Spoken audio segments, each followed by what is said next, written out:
सगळीकडेच पावसाळा सुरू झाला आहे. मुसळधार असा पाऊस हा सगळीकडेच पडतोय. मग अशा मुसळधार पावसामध्ये जर का गरमागरम भजी खायला भेटली तर यासारखं सुख कोणतं नाही. आज आपण बेसन पीठ न वापरता अगदी कुरकुरीत खुसखुशीत होणारी भजी बनवणार आहोत. नमस्कार मंडळी, स्वागत आहे आपलं रियाज रेसिपी मराठीमध्ये. चला तर मग पटकन सुरुवात करूयात. एक वाटी हरभरा डाळ नॉर्मल पाण्यामध्ये 4 ते 5 तास भिजवून घेतलेली होते. तुमच्याकडे जर का एवढा वेळ नसेल तर तुम्ही पाणी थोडंसं कोमट करून अर्धा ते 1 तासासाठी ही डाळ भिजवून घेऊ शकता.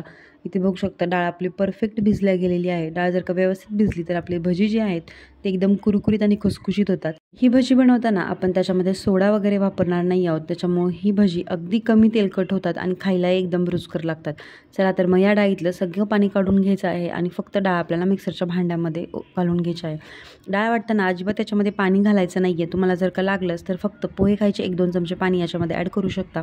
भरडसर अशी डाळ वाटून घ्यायची आहे. त्याच्यामध्ये डाळीचे एखादे तुकडे राहिले तरीही चालतील. त्यानंतर याच्यामध्ये 1 चमचा लाल मिरची पावडर, 1 चमचा जिरा पावडर आणि याच्यामध्ये पाव चमचा ओवा घातलेला आहे. चवीनुसार मीठ घालायचं आहे. व्यवस्थित मिक्स करून घ्यायचं आहे.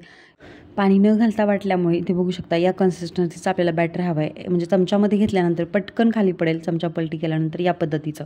कढईमध्ये तेल गरम करायला ठेवलेलं होतं. थोडंसं भज्याचं बॅटर टाकून बघायचं आहे. टाकल्या एकदम वरती आलं की आपलं समजायचं तेल परफेक्ट गरम झालेलं आहे. त्यानंतर सगळी भजी आपल्याला या पद्धतीने सोडून घ्यायच्या आहेत हातानेच. जसे आपण सांडगे घालतो त्या पद्धतीने गोल भजी सोडून घ्यायच्या आहेत. या भज्यांमध्ये मी 1 चमचा लाल तिखट टाकलेलं आहे. त्याच्याऐवजी तुम्ही मिरचीसुद्धा टाकू शकता. फक्त मिरची खाताना दाताखाली येते त्यामुळं त्याची टेस्ट थोडी वेगळी लागते. लाल तिखट टाकल्याने टेस्ट खूप छान लागते.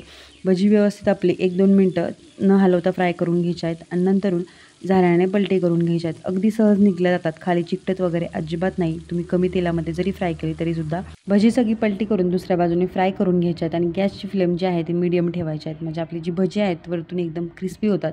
1 ते 2 मिनिटांनंतर बघू शकता काय मस्त कलर आलेला आहे. आणि मी जेव्हा भजी बनवायला घेतली तेव्हा बाहेरचं वातावरणही तुम्ही बघू शकता किती सुंदर होतं. तुमच्याकडं पण जर का पाऊस चालू असेल, काहीतरी गरमागरम खावंसं वाटतं तर ही भजी एकदा नक्की ट्राय करा. 3 ते 4 मिनटं क्रिस्पी होईपर्यंत फ्राय करून घेतल्यानंतर बघू शकता कलर किती मस्त आलेला आहे आणि अगदी कमी तेलकट झालेली आहेत भजी. यातलं एक भजी मी तुम्हाला फोडून दाखवते. बघू शकता वरून एकदम कुरकुरीत आणि आतून एकदम जाळीदार अशी भजी झालेली आहेत आपली.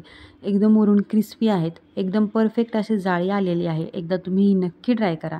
माझ्या रेसिपी तुम्हाला थोडा जरी आवडत असेल तर आपल्या चॅनल नक्की सबस्क्राईब करा आणि बाजूची जी बेल घंटा आहे ती सुद्धा प्रेस करायला विसरू नका. म्हणजे नवीन व्हिडिओचं नोटिफिकेशन तुम्हाला नक्की मिळेल.